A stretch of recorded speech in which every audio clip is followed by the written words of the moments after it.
Morning. Okay, this is the first of 3 parts concerning your past relevant work and what that means to your case.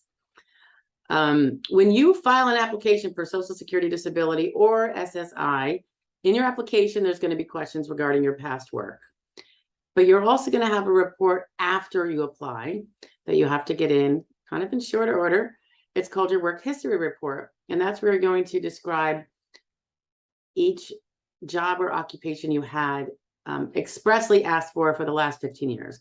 I see a lot of times where people aren't really reading carefully and they put down all 40 years of work and nobody really wants that. I should add, don't attach your resume. That's not going to be helpful. You want to go through and fill out their form the way it is requested. This is to your benefit. Okay, so past relevant work, which the first part is received by you filling out these forms. But later on, what's going to be determined is if what you've done in the last 15 years is past relevant work. So there's 3 criteria of major import to decide whether it's past relevant work. And this video is going to go through the first one. The first one concerns that 15-year request. Now, in the form, they're going to ask for the 15 years prior to the date you became disabled, as you believe you became disabled. What the alleged onset date of your disability is a whole nother can of worms we'll go through in a different video. But for the stage that you'll be at when you're filling it out, you want to probably put in the work going back 15 years prior to when you either went part-time and earned less than SGA. Again, you probably don't know what that means at this point, or when you feel you became disabled. But again, that's all relevant to when you stopped work. So that you're going to kind of want to do the best you can on. Anyway, so that's the 15 years prior. You're going to put, it's either each job or each occupation. And then I say it that way because sometimes someone was a wait staff at a restaurant, 5 different restaurants over 15 years. Job is all the same. Maybe it's 15 different restaurants. Maybe they worked, you can, in my opinion, particularly when you don't know, you don't even recall all the different restaurants you work with. This often happens with people that work for a temp agency. There can be dozens of positions, short-term positions when you work for a temp agency. So if it's all doing the same thing with the general same characteristics, you can say, server from 2000 to 2022. And then you will thereafter be asked about finer details of that particular kind of job that you did as you did it. Okay, so you're going to put down those last 15 years as we've just discussed. Now know this, and by the way, this is called the recency test for past relevant work that they will be looking at and making sure that they don't go beyond their 15 years when they evaluate you. And I'll explain later why that's so important. That you do not have considered past relevant work, that work which should not be.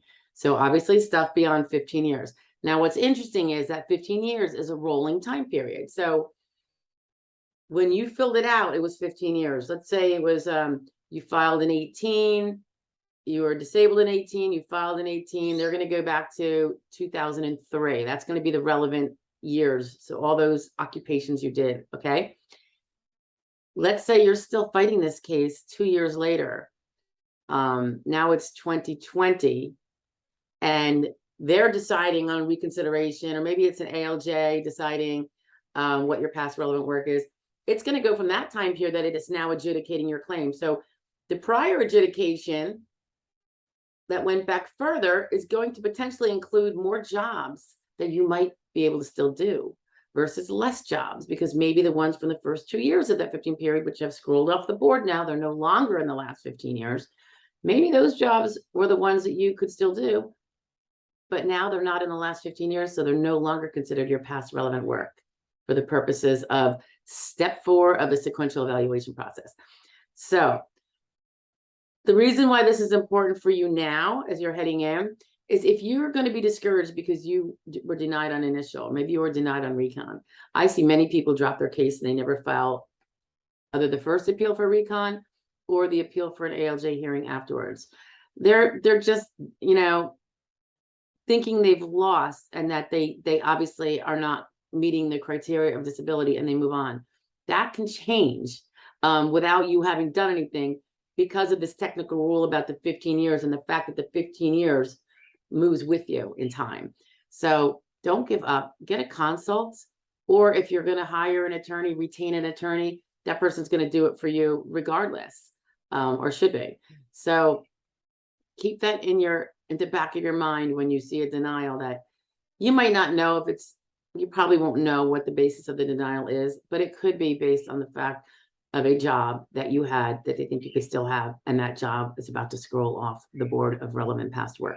So that first criteria for past relevant work is the recency test. That's that 15-year period that does change over time. I should add that if you get denied entirely on an application, all through ALJ, and maybe you lose on appeals council and you either don't take it to federal court or you lose at federal court, if you are able to apply again, and that's another term of art question, you know, are you still insured? Do you have a window of insured status after your denial date? If you still have that window, keep in mind that 15-year period is now even more different. So don't let a prior denial, even on the whole kit and caboodle, mean that you might not be able to prevail later on. So consider that. This is particularly true for people over 50. But don't give up until you actually know what you're giving up, because you might not need to.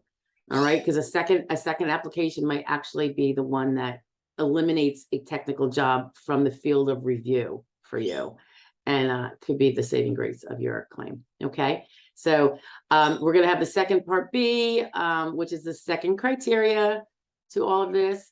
And remember that the ultimate goal, that video will be coming up shortly. The ultimate goal is to not let past relevant work be the deciding factor of your case if it need not be.